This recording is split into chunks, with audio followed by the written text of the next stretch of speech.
Hi, this is Tom Varcie, Military Embedded Systems here at Xponential 2018 in Denver. I'm here with Rich from RTI. How are you, Rich? I'm doing great. Good, good. Rich and I were having an interesting conversation about DDS and unmanned systems with RTI, and I'm just going to let Rich tell the story to the audience. RTI has a publication subscription product called DDS that is part of the DDS specification. It's an open specification. What that software does is operate at the middleware level and separates the application from the necessary details of the underlying network. Therefore, the applications simply publish data they create and subscribe the data they need with no concern as to where the data is in the network or how it gets there.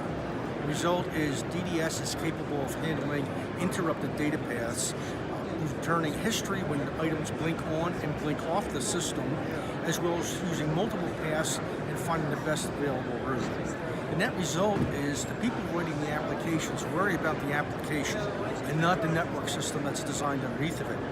The network system underneath can change, and it can be adapted, it can be corrupted and replaced, and DDS will automatically handle those differences without the need to rebuild or recompile the application.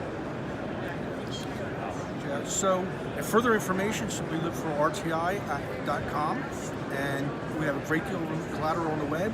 You can also Google RTI on YouTube, and we have a wider range of demonstration displays. Rich, thank you very much. This is Tom Varcie, Military Embedded Systems. You can also view some of my other videos on Twitter at #MilitaryVlogger.